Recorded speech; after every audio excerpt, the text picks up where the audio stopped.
Alright, let's get down to killing every single zombie in RE3. How much ammo I start with? Oh. What, the gun just for show, Jill? Alright, before we get into the actual footage of the run, let's lay down the ground rules so we all are on the same page here. First is no infinite ammo, since, obviously, if an enemy can be killed, it must be killed, and with guns, so no knives. However, if I use a piece of the environment, such as an explosive barrel, I can use that. It still consumes resources, it counts. Optional Nemesises do not need to be fought, since he just gets back up after you shoot him a bunch. There is a early encounter with Gravedigger. He doesn't have to be defeated, since, again, he does not die. And as an explanation for the footage, I will be using the GameCube version of the game with the Seamless HD project used. I understand that this isn't the most pure version to look at of the game, but as far as I'm aware, this doesn't actually change any of the gameplay, and I don't think the GameCube version is significantly different than the other versions of the game. Okay, with all that out of the way, let's actually start watching the run. Unfortunately, the run starts in perhaps the saddest way possible. I lose instantly. Unfortunately, the game starts you with a pistol of 15 rounds, and you have to kill about 7 zombies, 3 of which can attack me, and there's several more behind Jill's starting position that I can't even reach. The default pistol has no way to kill all these zombies. It can't crit, unfortunately, and each zombie takes about 7 shots to kill. There's no way to kill all of these zombies with a mere 15 rounds. Still, let's see how many zombies and enemies we can kill once I have access to more tools than a pistol with 1 magazine. After getting out of the streets and into the warehouse, we have a short conversation with Dario. No! He figures that's much better to lock himself in a storage container than go with the walking plot armor that is Jill and attempt to escape the city with her. Though, to be fair, Jill doesn't really have a plan to escape, so Dario might not be as dumb as he seems. With our conversation with Dario complete, I loot the warehouse. Of note, I get a first aid spray along with 30 pistol rounds from the very first room. So maybe a small amount of zombies won't end the run from here. Upstairs, besides just the key to get out of the warehouse, I also get 2 gunpowder A's.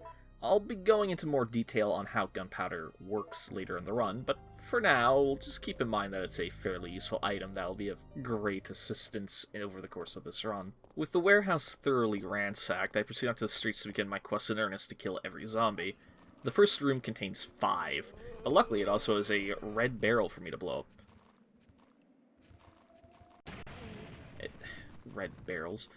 Anyway, I try to lead 4 of them into the explosive range of the barrel. However, I fail repeatedly and end up just getting 3 zombies. I then leave this room and continue onward, since there's a tool I think will make this a lot easier. In the next room, I come into contact with some mysterious stranger wearing a yellow jacket. Unfortunately, he dumps 5 zombies on my head. Being a bit rusty, I actually have a bit of trouble taking out these first zombies, and I even miss a few rounds, which sucks, but it's not too big of a deal. I assume that I'll miss some shots over the course of this round, and I won't have 100% accuracy. After clearing out all 5 of them, using basically all of my ammo, I get a key item in the way of lighter fluid, but much more importantly, I get the shotgun. The shotgun is going to be the bread and butter tool, or gun, for this run, and it's really not hard to see why. It can easily kill a zombie in 1 shot. In fact, it can kill multiple zombies in 1 shot. I suspect you could get upwards of 5 with 1 shell if you were managed to set up correctly. And even for the enemies that don't get taken out in 1 shell, almost all of them will be stunned by the shotgun, and can easily be finished off from there with either another shell or a pistol round. With this place looted, I move on to the more of the streets. With my new firepower, I easily clear out the next portion of the streets and move into the boutique to change costumes. While at first I do consider changing to the Regina costume, I realize I'll just end up calling Jill Regina the entire run, which might confuse, well, myself and you as well.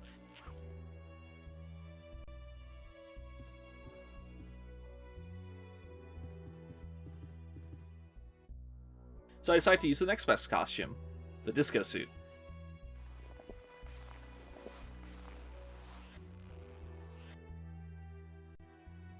Dressed for success, we continue onward, taking out a few more zombies along the way. We then meet Brad in the bar, who proceeds to save us from a rather clingy zombie. Get away!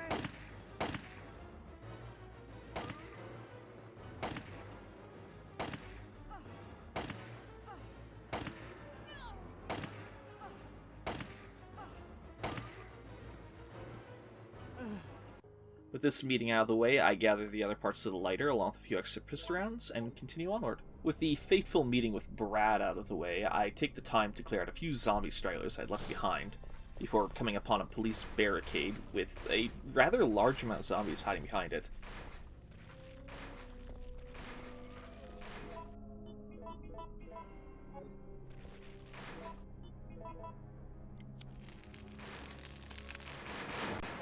Predictably, they bust through. I actually take a purposeful hit here in order to set up killing as many as possible with the red barrel.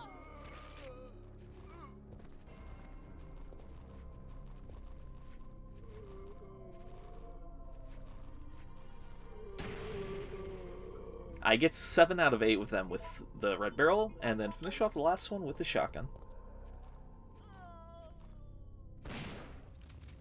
Using the lighter, I open the door and come upon a hallway of 2 zombie dogs in it. They're easily taken care of and are no trouble. Actually, as a bit of an aside, I always called these Cerberuses, but they're actually not. A Cerberus is when Umbrella purposely infects his dog with T-Virus in order to make it into a BOW. These zombie dogs are just incidental victims of the T-Virus outbreak in Raccoon City. So they're not actually Cerberuses, they're just zombie dogs. Because I guess Umbrella trademarked the term Cerberus. Oh god. Before continuing onward, I actually take the time to go back and re-sweep the streets for any enemies I might have missed. You see, enemies in Resident Evil 3 do respawn, but they're tied to certain events in the story. The ones I'm aware of being when you first get to the RPD, and when you first get to the cable car. So, seeing as I'm about to be in the RPD, I take the time to go back and clear out whatever I missed. For this, I am actually rewarded with a small mini-event that I actually completely forgot even existed. A woman is being attacked by the zombies, and even though I make something resembling an attempt to help her, there is no way to help her, and she gets eaten. I instead simply avenge her. With the streets fully looted and cleared of all enemies, I take my whopping 0 pistol rounds and 1 shell, and head to the RPD. But hey, at least I can confidently say that I killed every zombie before the Raccoon City Police Department. Upon coming through the gates of RPD, we finally come face to face with the titular Nemesis. He also kills Brad, but that's not a serious loss. We are also presented with the first choice of the game. Resident Evil 3 has several of these littered throughout. They're actually mostly rather meaningless, especially this one. I decide to head inside the station and not fight Nemesis, since I have no intention of fighting the optional Nemesis if I can avoid it, as he would be a very large drain on my ammunition. Upon getting inside the RPD, I get a box of pistol ammo to give me another 30 shots. This is also the point where I should point out that there is randomness in Resident Evil 3. In the next room, there are always going to be 4 zombies, but their layout is different. There are several different layouts, some of them much worse than others. In one layout, 3 of them will come right at me, I can get a triple headshot. In another, they're going to be all over the place, and I'll have to use a bunch of ammo to kill them. More importantly, this room also might or might not contain a box of shotgun shells. Needless to say, seeing as how 7 shells is roughly 14 dead zombies, I really need this room to contain the box. I restart the room several times in order to get the outcome I need for this specific occurrence, and I hope I don't have to re-roll the randomness too much more in this run.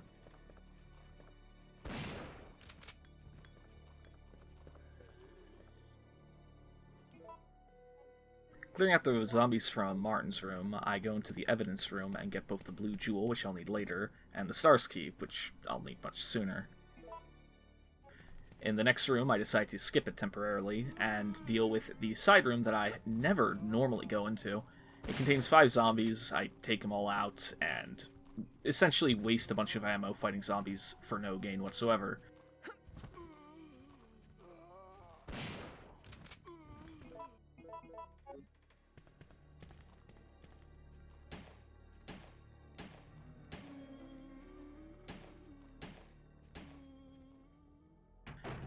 Then I get back to the main stairwell room and get a nice, satisfying triple headshot to make myself feel better before heading upstairs. Upstairs, I clear out a few more zombies before getting to the stars room. Inside is a rather generous amount of supplies, some pistol rounds, first aid kit. But most interestingly, I get the grenade launcher. And actually, this is random. I could have got the grenade launcher or the Magnum. Personally, I didn't care for this circumstance, but the grenade launcher is generally seen as the superior option here. The grenade launcher's main gimmick is that not only is it very powerful, but it also can use several different kinds of ammo. The default explosive rounds, acid rounds, which are good against Gravedigger, ice rounds, which are good against Nemesis, and flame rounds, which they're fire. I also grabbed the hairpin, which is the lockpick, and I can finally leave the RPD, making it probably the shortest section of the game. Oh, and then Nemesis scoops you through the window. With the RPD behind us, I make my way towards the cable car. There's actually not a whole lot of enemies on the walk to it, most of them being zombie dogs, actually. This is, however, where we encounter the Drain Deimos. They're basically the liquor of RE3. They're not blind, however, and they lack a ranged spear-like tongue. Instead, they rush you in an attempt to grab you. And as a disclaimer here, I'm going to be lumping them in with the brain demons, brain suckers. You know, the other version that are exactly the same except poisonous. Because I couldn't be bothered to differentiate them in gameplay, I sure as hecking couldn't differentiate them in my notes. Getting past the Drain Deimos, we come across another human, spoiler, it's Carlos, and a poster for Resident Evil 4. However, it has a zombie on it, so I guess Capcom wasn't thinking ahead that far yet. Inside, we encounter the Nemesis again, and I'm actually presented with an option that I will be taking. I can hide behind the counter to throw a oil lamp at him.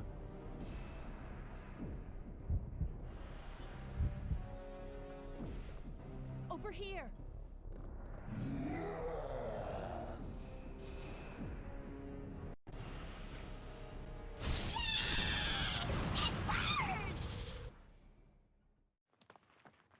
Are you crazy? You could have barbecued both of us. This counts as a sort of kill on Nemesis, and he drops the first part of the eagle. I'll be using that later, but for right now, just realize that's eating up part of my inventory. After a short conversation with Carlos, he runs off, and Nemesis actually runs into frame. He legitimately spooks me here, as he moves incredibly quickly, and I wasn't expecting him to close the gap so quickly.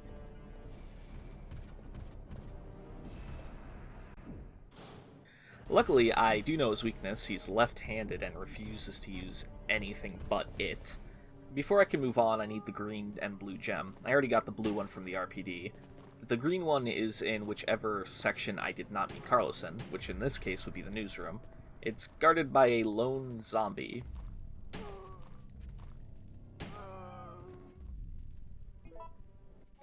Nemesis pops in, and I run away from him because I have no intention of fighting him right here.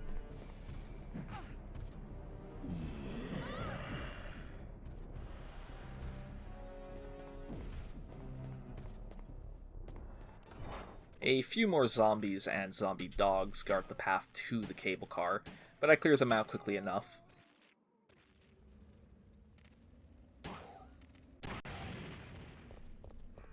This is where I find my objective for escaping Raccoon City. We're going to repair a cable car. I also meet Mikhail and Nikolai. Mikhail is dying, and Nikolai is an asshole. Besides them, I also get an inventory upgrade and the wrench. It's interesting that I usually lump the walk from the RPD to the cable car in my mind as an entire section of RE3, but in playing it, it's both the shortest section and has by far the least amount of enemies in it. With all that completed, I move on to the longest section of RE3, which is collecting the cable parts. I'll be needing a fuse, 2 oil thingies, and some wire, which I already got. This next section of the game contains the largest spawning of enemies that I'm aware of, which means that all of those enemies I went around killing, using so many supplies and resources, have now respawned. In fact, this respawning perhaps is the single largest reason why doing this challenge is kind of pointless in a casual playthrough, as you're going out of your way to kill a bunch of enemies that are inevitably going to respawn. Still, the fact that I have ammo after killing all of those enemies means that it's not a game-ending decision to have bothered to do so. With all that being said, the first part that I need is in the gas station. The route there actually contains essentially no zombies, so that warning was all for nothing. Hey look, $1.25 for a gallon of gas. A short scene with Carlos helping me out and the gas acquired, I make my way back to near the start of the game. If you remember that fire where I first killed the zombie dogs, that's where I have to go, which means I have a lot of enemies I need to kill along the way. Showing every single kill in the video would take forever. It would actually be a couple hours long, but rest assured that most rooms now have the equivalence of about 6 zombies or so.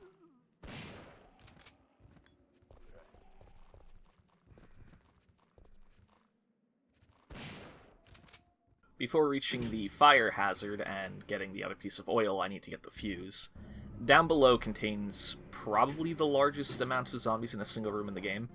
These biker-type zombies. Luckily there's an explosive box.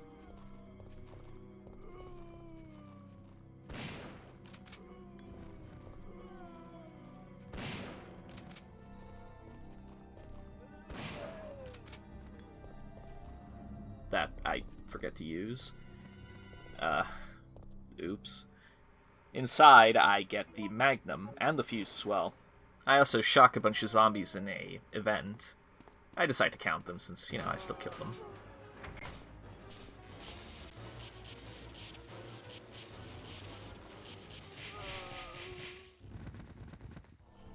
And since I got the Magnum, I should probably explain it real quick. It's the Resident Evil Magnum. It's arguably the most powerful weapon in the game besides the rocket launcher. The trade-off usually being that there's sometimes never any additional ammo for it in the game. For RE3, I could craft some ammo, more on that later, but besides that, I only am lucky enough to find one additional clip of Magnum rounds. It's capable of one-shotting most enemies in the game, except for bosses. Making my way even further back towards near the start of the game, we encounter crows for the first time.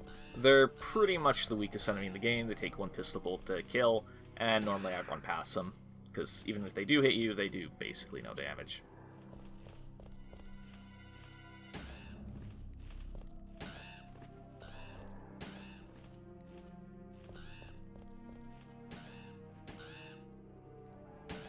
Back at that safety deposit box before the first encounter of Nemesis, I come upon the realization that I have actually truly run out of ammo.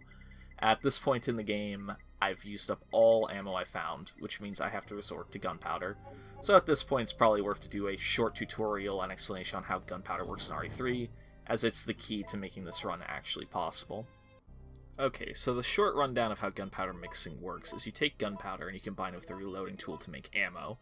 So for example, 1 A powder turns into 15 pistol rounds, and 1 B powder turns into 7 shells. Or you can combine an A and B to make a C. That C turns into 10 grenade rounds. You can also make the 3 other grenade rounds if you so choose by combining a C with either an A, a B, or another C.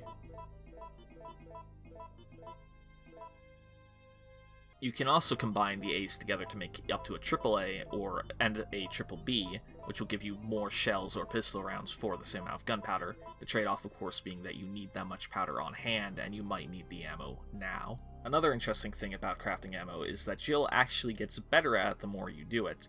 The more you craft A's to make pistol rounds and B's to make shells, you get more pistol rounds and shells per mixing for the same amount of powder.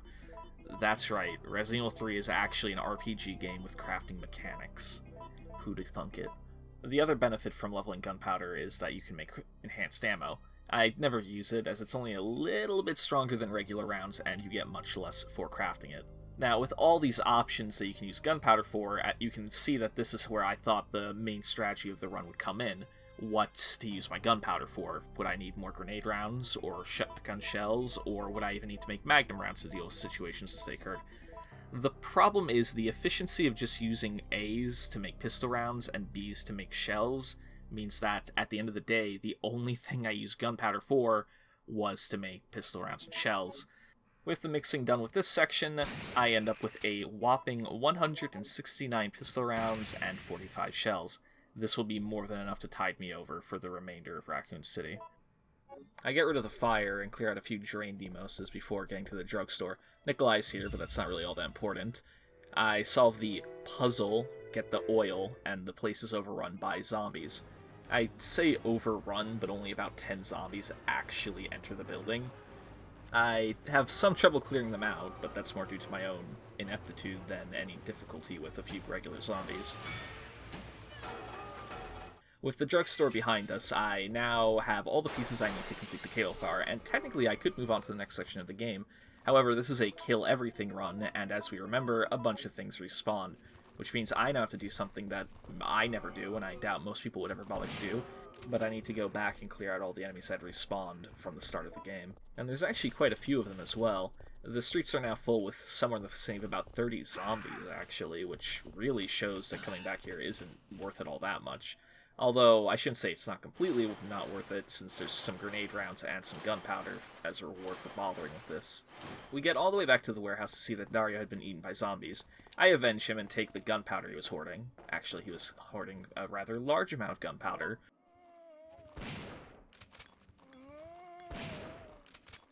And with that, the streets are now clear. It's actually kind of interesting to walk the streets of Raccoon City while it's not only completely clear of all enemies, but it's actually gotten darker as it's getting later into the day by the game standards. It's kind of creepy in a way, but also kind of neat. I take a quick check into the RPD as well to see if there's any zombies in there, and what do you know, no zombies respawned in the RPD, so I wasted my time. Yay. On the walk back, I also encountered the most pointless event in the game, where I had to choose between dropping down or pulling myself up. Dropping down brings me back one room, and pulling myself up doesn't do that, so I pull myself up. What a great use of the mechanic, Capcom. I clear out yet more enemies before coming to my first encounter with Gravedigger in this small section. I don't actually have to shoot him, and he can't be killed here, so I quickly press the two buttons and go on with my way. I should actually point out that this part usually gives me a lot of trouble in my casual sections. Something about it just breaks my brain. But not this time, I actually have a very easy go of it. Arriving back at the cable car, I finish repairing it, and Carlos shows up. He is informed that Nikolai's dead, even though I haven't seen it. And at this point, we don't actually know Nikolai is evil, so I guess Jill just decided not to wait. She's kind of a bitch in this game, so I guess that makes some sense. As we leave, Nemesis shows up, and I decide to take the coward's choice of just running away for the millionth time. Mikhail kills himself to buy us some time, I guess, but doing so, he also destroys the tram's brakes. Another event shows up, and I decide to jump out the window.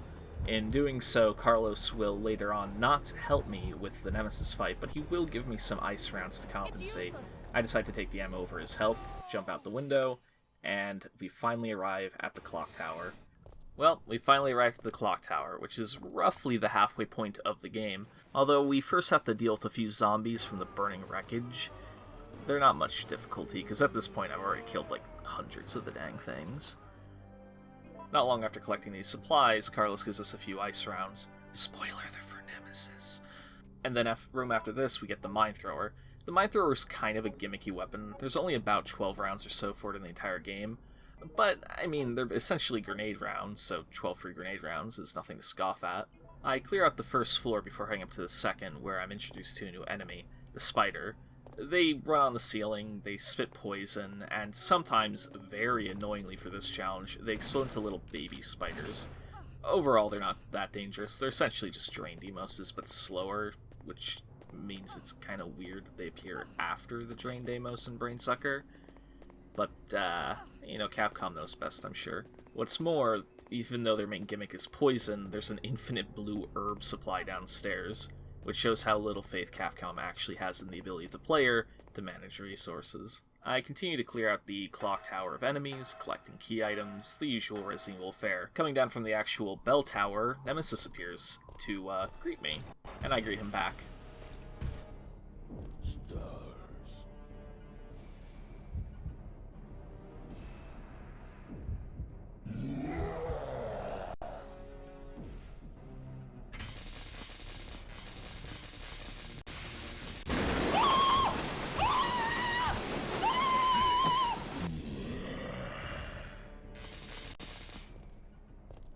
He is so thoroughly defeated by my display that he hands over the second part of the Eagle. I assemble it, and it will now be my pistol for the rest of this run, as it's superior in almost every way. I say almost in that it cannot use enhanced ammo. Besides that, though, it fires significantly faster, reloads incredibly quickly, and most importantly of all, it has a roughly 15% chance to crit. A crit in this game is essentially a headshot.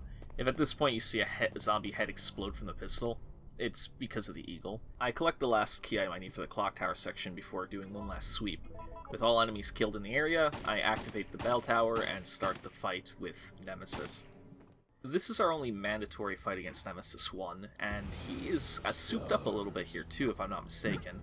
You see, he's going to fight us with his rocket launcher. Had I decided to use the brakes with Carlos, Carlos would show up and destroy the rocket launcher. I opted against doing that, as I find this version to actually be slightly easier, and I get some free rounds, which given the challenge is good. He poisons you at the start of the fight. Specifically, he infects you with the T-Virus, which will have story ramifications by RE5, and he starts out the fight extremely aggressively, attacking with the rockets and trying to punch you with the rocket launcher. Luckily, I fought this boss about 100 times in my life, so it's not too difficult. I do some quick dodges against the rocket, which Jill can dodge point-blank rockets, which is incredible. It doesn't take long for Nemi to die, as I've turned the fight to essentially a DPS race, one I'm much better equipped to deal with.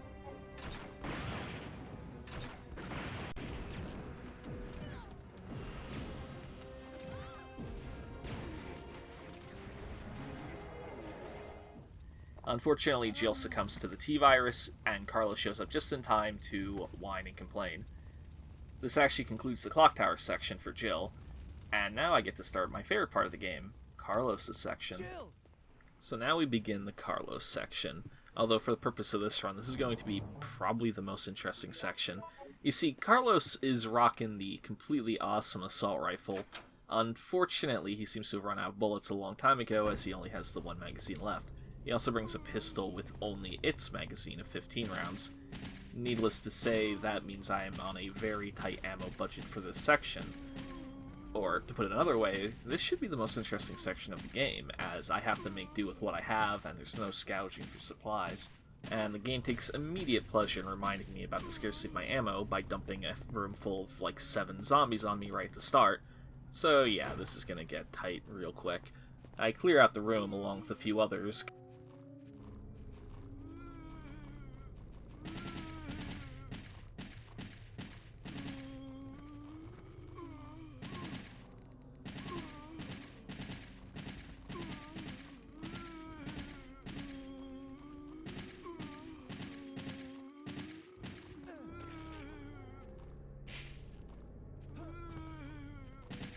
Coming onto a room that's full of small spiders.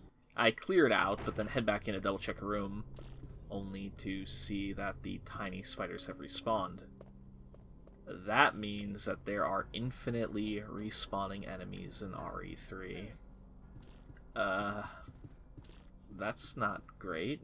Just as I was beginning to suspect that my run was over, luckily I did remember that this room can contain different enemies. So I do restart the section as Carlos and get back to this room, and sure enough, instead of infinite spiders, there are 4 limited spawn zombies. They take a lot more ammo than the tiny baby spiders, but at least I only have to kill them once and not infinitely. Clearing out the rest of the enemies in the clock tower section and a few zombies on the road, I finally reach the hospital.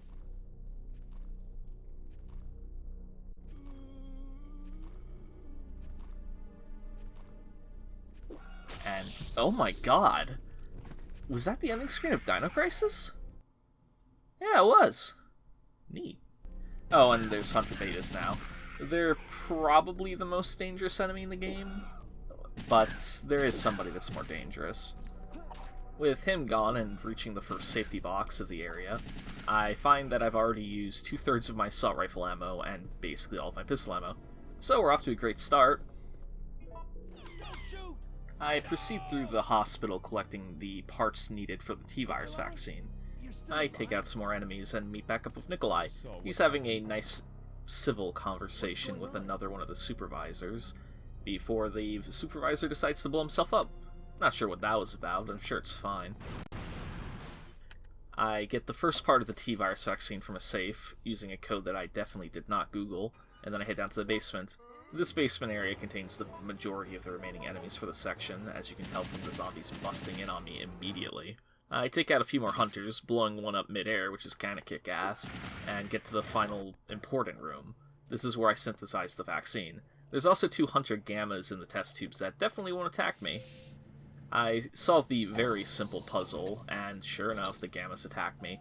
This leads to the room that had the most resets of the entire run. As you can see, I'm very proficient at dodging the dang things, but they keep attacking me because Carlos can't dodge into a dodge into a dodge, skipping all attacks. I also have almost no ammo left, so this is a lot trickier than it should be, as I also have no healing, which is the first time that's been an issue. I finally clear out the enemies, have the T-virus vaccine, and start making my way out. As I'm leaving, I find out that Nikolai set us up the bomb, and he only put 6 seconds on it, actually. I'm not sure how Carlos expects to get far enough away from the explosion in that time, but thankfully we have the FMV to save us. A few additional enemies spawn in the clock tower in front of us, because of course they did, and I do actually have enough to clear all of them out. I also encounter Nemesis Type 2 here. Again, luckily I don't have to fight it, as I'm basically completely dry on ammo. He's about as tough as the regular Nemesis, only he switched hands, if I'm not mistaken. Overall, he's about the same. As a slight bonus fact, though, if you do beat Nemi 2 here as Carlos, instead of getting a drop, he simply has less HP for when you, spoiler, encounter him as Jill a few moments from now.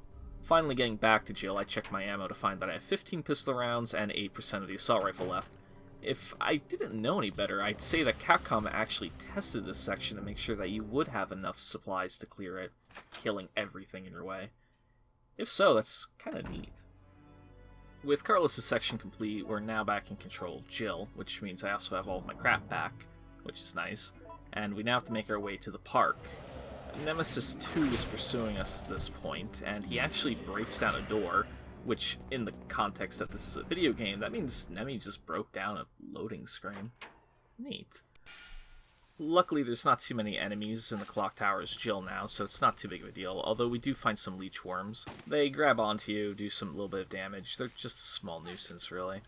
Making my way into the park, I encounter some Hunter Gammas. Luckily, they're way less threatening when I can use a shotgun just to knock them down and stun lock them to death, which is nice. I can actually be a little bit brazen with my ammo, since at this point I have so much I don't think there's any way I can run out at this point.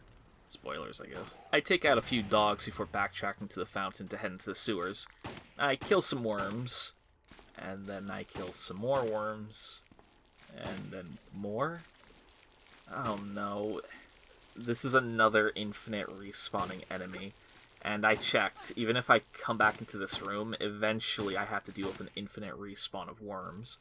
So if you want to consider this run dead again, as if the first room in the game didn't make you say it was dead, then this absolutely dooms the run, as there's just too many. In fact, I even spend about 30 ammo killing a ton of the dang things.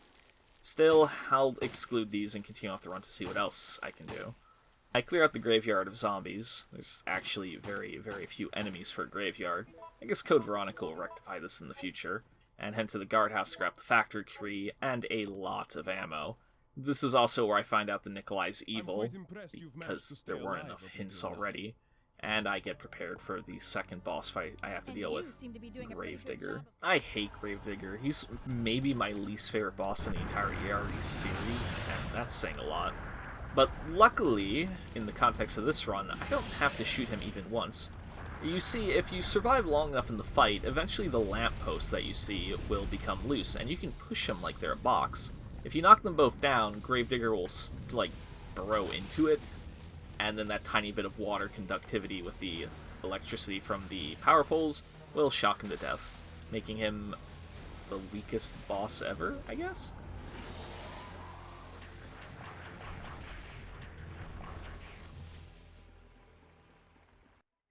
With Gravedigger out of the way, I decide to restock my ammo with the gunpowder that I've acquired so far.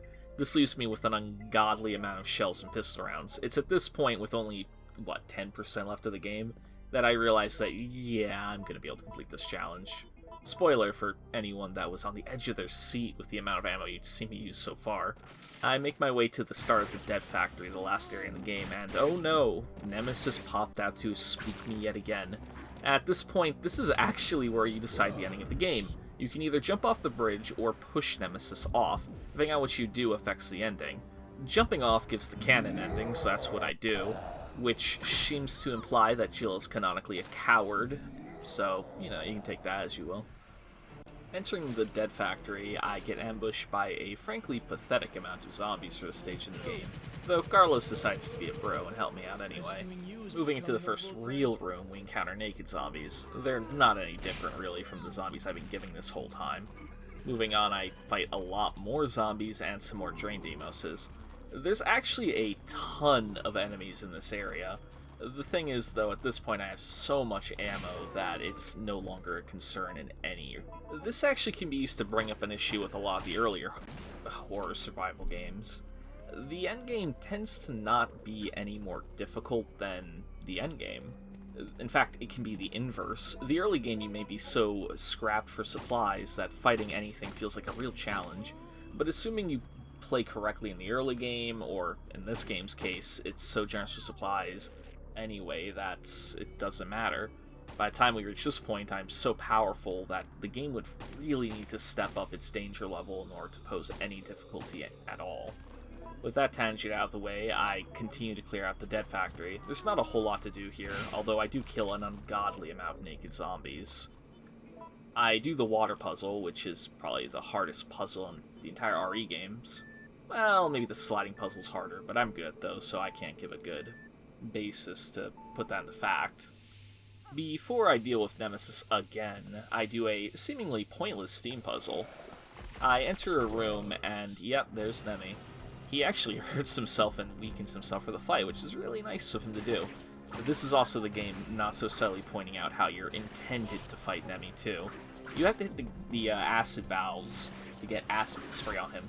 This can be surprisingly difficult since Nemesis will actually back out of the way of the acid. I keep wanting to call it poison for some reason. And this can make it kind of tricky. You can shoot him to death, he just has an insane amount of HP. So I decide for the acid since you only have to hit him with it 3 times. It takes me more than one try, I'm embarrassed to say, but eventually I do get him.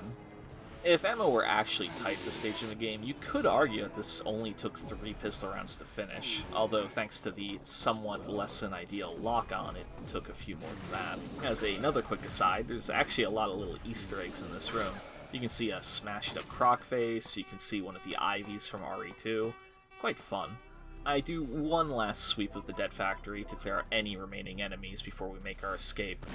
Confident that I got everything, I make my way into the basement to receive one last toy, the rocket launcher. You actually have to get it optionally, which is a bit odd for an RE game to not just give you the rocket launcher in the final fight, though, spoilers, you don't need it at all, it's more of a vanity item. And yes, it goes without saying that it is the most powerful weapon in the game. However, it takes so long to lift that it's debatable if it's even worth using. I decide to take one last stock of my supplies, and needless to say, it is overwhelming how much ammo and weapons I have left at this stage in the game. I can confidently say at this stage that, yeah, there's too much ammo in RE3. I reached the control tower to only see that Nikolai had actually acquired the helicopter before me and Carlos could get it. He stays a moment to brag at me, before I decide to let him go, since Nikolai canonically survives. And nah, just kidding, I fucking kill him. Correct me if I'm wrong, but I think this means Jill is the only RE character that, through gameplay, can kill a full human. Not someone that's about to turn, not a mutant, not a BFW, not a superhuman. Nikolai was just some guy, and you just shoot him to death. It's kinda neat. Sadly, that helicopter Jill just blew up was the only helicopter anywhere near us, so now we're kind of doomed as a missile is going to hit us. And if you want another fun fact, I don't think this missile is nuclear, it's just a really strong bomb. Me and Carlos decide to split up to find some way to escape before everything gets toasted. I head down below and encounter a few more zombies. I also get a little more shells, because, you know, I'm not already swimming in this stuff. This next area is kind of neat from a lore perspective. There's dead T-103s all over the place. These are Mr. X. If you remember at the beginning of RE2, it shows that they only drop 1 of 6 pods on Leon and Claire. That tyrant's job was to collect the G-Virus. If you ever wondered what happened to the other 5, well, here's the answer. They were sent to intercept the Delta Force that were sent in to, well, collect their own samples and research from Raccoon City before it was blown up. These tyrants were taken out by Delta Force, although it was basically a tie as both sides got wiped out by it. Still very neat to see that a couple of trained US soldiers are indeed capable of taking out tyrants. In fact, some of them even mutated, so they definitely did not have an easy fight. They also dragged a railgun down with them. Were they thinking of dragging this through Raccoon City? I don't actually understand why they brought the railgun. It is neat, though. I guess maybe they just brought it because they thought it was kick-ass, in which case I can approve. Nemesis shows up for the final time. This is Nemi 3. You don't actually have to shoot him at all. I decide to, because why not? Oh, because if you don't shoot him, the fight is essentially pushing 3 boxes into place and walking in a circle. It doesn't take long for Nemi to eventually be hit by the railgun enough times to be considered a victory. I then have one last event choice on whether to run away or to finish off the monster. This is an all-killer run, so I take the right choice and get the best line in all of Resident Evil.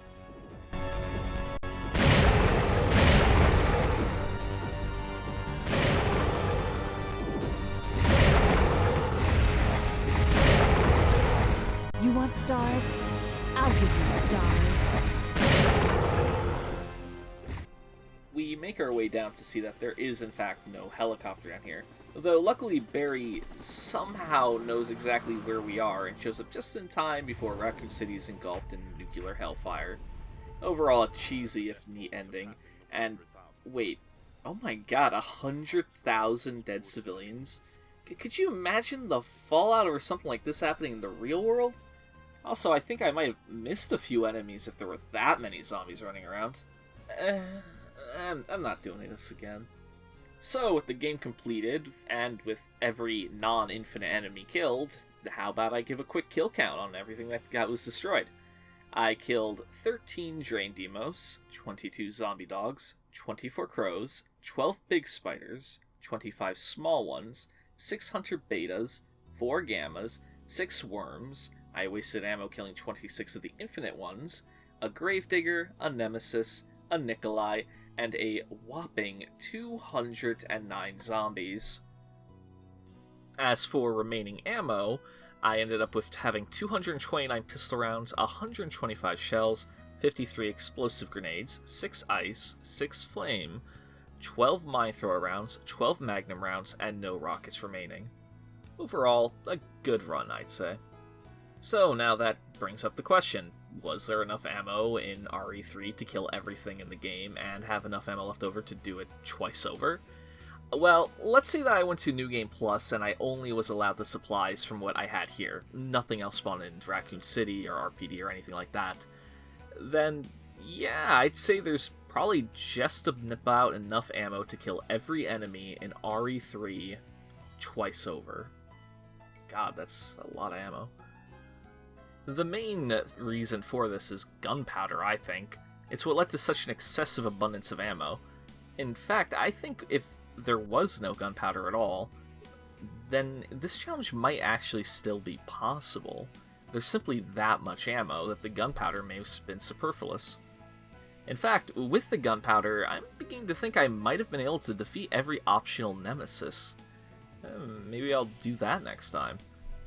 I do at the very least intend to do RE2 with the same parameters as this challenge, because while there certainly is an excessive amount of ammo in RE3, I can't say for certain that it's more than normal until I've done RE2 as well. That being said, I feel like there's one thing I was forgetting. Oh yeah. In easy mode, you actually start the game with an assault rifle, so here we go. I cleared out the first room, so I guess the challenge is possible. At least not easy. Oh, and a PS, if you actually made it this far, could you like, comment, and subscribe? Or at the very least, comment. I'm curious what people think. This is the first time I've ever messed with editing a video. Thanks.